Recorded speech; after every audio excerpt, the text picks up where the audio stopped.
Hi అందరికీ నమస్కారం. నేను మీ కనకదుర్గ అడ్వకేట్. మనం ప్రతినిత్యం మార్కెట్లో వస్తువుల్ని కొనుగోలు చేస్తూ ఉంటాము. అవి నిత్యావసర వస్తువులైనా అయి ఉండొచ్చు, లేదా మనం ధరించే దుస్తులైనా అయి ఉండొచ్చు, ఇంట్లో కావాల్సిన fridge, AC, washing machine, computer, laptop లేదా మొబైల్ ఫోన్స్, ఇలాంటివి అన్నీ కూడా మనం మార్కెట్లోనే కొనుగోలు చేస్తూ ఉంటాము. అలాగే రైతు తను సీడ్స్ అంటే విత్తనాలు లేదా పంటకేసే పెస్టిసైడ్స్, మందులు ఏవైతే ఉన్నాయో, ఎరువులు కూడా అన్నీ కూడా మార్కెట్లో మనం పర్చేజ్ చేయాల్సిన పరిస్థితులే ఈ రోజుల్లో ఉన్నాయి. కాబట్టి ఏ వస్తువుని మనం సొంతంగా తయారు చేసుకొని ఉపయోగించుకోలేం. ఓన్లీ తెచ్చుకున్న వస్తువుల్ని ఇంట్లో మనం వండుకొని తినే పరిస్థితి, వంట మాత్రమే మనం సొంతంగా ప్రిపేర్ చేసుకోగలుగుతాం. కొన్ని సందర్భాల్లో మనం మార్కెట్లో కొనే వస్తువులు అవి మనకి ఎంఆర్పి ధర కంటే ఎక్కువ ధరకు అమ్మడం, లేదా వారంటీ అంటే మనకి 1 year వారంటీ ఉన్నా కూడా ఆ వస్తువులు పాడైపోవడం, లేదా మనం ఏదైనా వస్తువుల్ని కొన్నప్పుడు బిల్స్ తీసుకోకపోవడం, వారంటీ కార్డు తీసుకోకపోవడం, ఇలాంటి కొన్ని విషయాలు జరుగుతూ ఉంటాయి. ఎప్పుడు కూడా మనం ఏ వస్తువు కొన్నా, కాస్ట్లీ వస్తువు కానీ అది చిన్న వస్తువు అయినా సరే, ఏ వస్తువు స్మాల్ వస్తువు అయినా సరే, బిగ్ వస్తువు అయినా సరే, మనం బిల్స్ అనేవి కంపల్సరీ తీసుకోవాలి. అవి మన దగ్గర జాగ్రత్తగా భద్రపరచుకోవాలి. ఎప్పుడైనా ఆ వస్తువు పాడైపోయి లేకపోతే రిపేర్ వచ్చినప్పుడు ఆ వారంటీ కార్డు తీసుకెళ్తే వాళ్ళు మనకి రీప్లేస్ చేయడమా లేదా దాన్ని రిపేర్ చేసి ఇవ్వడమో జరుగుతుంది. లేదు అంటే కొన్నిసార్లు మనకి వారంటీ ఇచ్చి కూడా ఇది వారంటీ లేదండి, వారంటీ అయిపోయింది అని బుకాయిస్తూ ఉంటారు. అలాంటి సందర్భంలో మనం ఏం చేయొచ్చు? ఎప్పుడైనా ప్రజలు కొన్ని సందర్భాల్లో నష్టపోయినప్పుడు, వారికి నష్టం జరుగుతుంది అని ప్రభుత్వాలు గుర్తించినప్పుడు వారి కోసం కొన్ని చట్టాలను చేయడం జరుగుతుంది.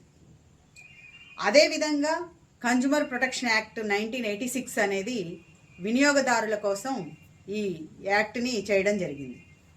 ఇది replaced in the year of 2019. ఇది 2019లో రీప్లేస్ చేయడం జరిగింది.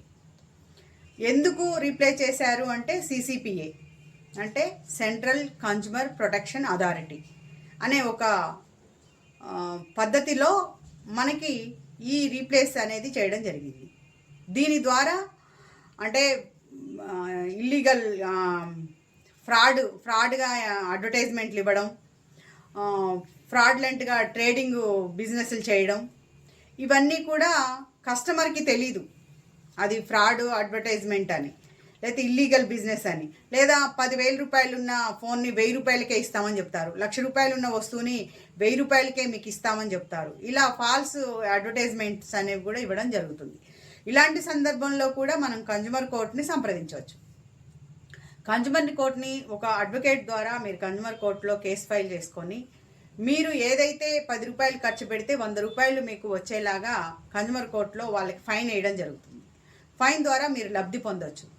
ఎలాంటి సందర్భంలో ఒక నకిలీ విత్తనాలు కొన్నా మనం కన్జ్యూమర్ కోర్టుకి వెళ్ళొచ్చు, లేదా మనకి ఒక కంపెనీ లేబుల్ పెట్టి ఇంకో కంపెనీ వస్తువుని మనకు అమ్మినా కూడా మనం కన్జ్యూమర్ కోర్టుకి వెళ్ళొచ్చు. అట్ ది సేమ్ టైం మన బట్టల్లో కూడా నాణ్యత లేని బట్టలు ఎక్కువ కాస్ట్కి అమ్మినప్పుడు కూడా మనం వెళ్ళొచ్చు. ఇది అది అని కాదు, ఏదైనా బోగస్ వస్తువులు, మాయమాటలు చెప్పి అమ్మే వాళ్ళు ఎవరైతే ఉన్నారో వాళ్ళ మీద మనం కన్జ్యూమర్ కోర్టుకి వెళ్ళే హక్కు, రైట్ అనేది మీకుంది. ఈవెన్ టాబ్లెట్స్ హాస్పిటల్లో మనకి నెగ్లిజెన్సీ ట్రీట్మెంట్ అనేది చేస్తారు. అంటే అత్యవసరంగా మనం హాస్పిటల్కి వెళ్తే మనకి చేయాల్సిన ట్రీట్మెంట్ చేయకుండా వేరేలాగా నెగ్లెక్ట్గా వాళ్ళు ఉన్నప్పుడు కూడా మనం కన్జ్యూమర్ కోర్టులోకి మీరు వెళ్ళి మీ హక్కుని మీరు పొందొచ్చు. At the same time wrong treatment చేస్తారు. మనం కడుపు నొప్పితోటి హాస్పిటల్కి వెళ్తే కాలు నొప్పికి మందిస్తారు. అలాంటి సందర్భంలో కూడా అన్నెసెసరీగా ఆపరేషన్స్ చేయడం, లేదా ఆపరేషన్ చేసేటప్పుడు మధ్యలో మనకి సీజర్స్ లేకపోతే చాకు, బ్లేడ్స్ అలాంటివి కూడా పొట్టలో ఉంచి కుట్లేస్తూ ఉంటారు. అంటే అది నెగ్లిజెన్సీ మెడికేషన్ అనమాట. అలాంటి సందర్భంలో కూడా మనం కన్జ్యూమర్ కోర్టుని సంప్రదించవచ్చు.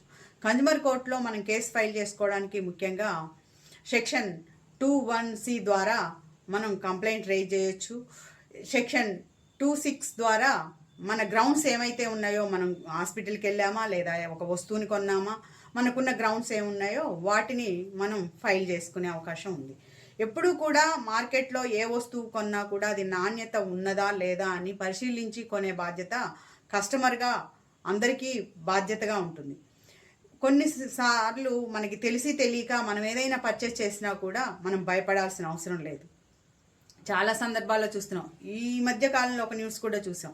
బిర్యానీ ఇన్ టైంలో మనకి డెలివరీ చేయలేదని దాని మీద కూడా కేసు వేయడం జరిగింది రీసెంట్. అలాగే మనం న్యూస్ చూస్తూనే ఉన్నాం. మెట్రోలో టాయిలెట్స్ కోసం అని 10 రూపీస్ ఛార్జ్ చేశారని 10,000 ఫైన్ వేయడం జరిగింది. ఇలా ఎన్నో సందర్భాల్లో మనం ఒక వాటర్ బాటిల్ 20 రూపీస్ పెట్టి మనం బిస్లరీ బాటిల్ కొనుక్కుంటే అందులో వేరే వాటర్, పంపు వాటర్, ట్యాప్ వాటర్ ఉందని చెప్పి దానికి కూడా మనం ఫైన్ వేయడం మనం చూసాం.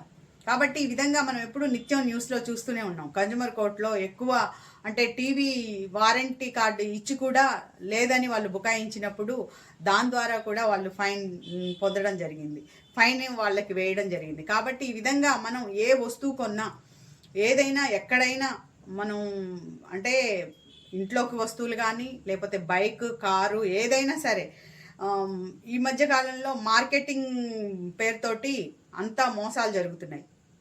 అలాంటి విషయాల్లో కూడా మనం కన్జ్యూమర్ కోర్టులో కేసు ఫైల్ చేసుకోవచ్చు.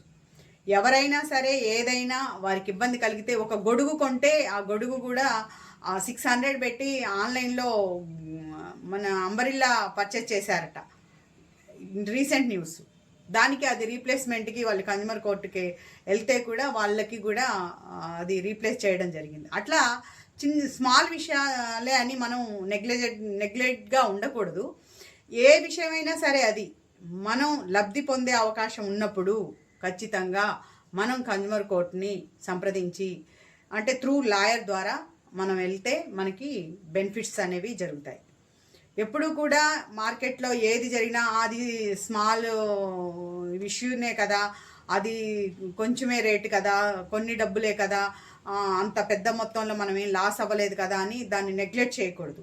అది 1 రూపీ అయినా సరే, 1000 అయినా సరే, 1 crore అయినా సరే, ఏదైనా సరే మార్కెట్లో మోసం జరిగింది అని మనకి అనిపించినప్పుడు, మీకు మీరుగా మోసం గుర్తించినప్పుడు మీరు తప్పకుండా కన్జ్యూమర్ కోర్టుని సంప్రదించవచ్చు.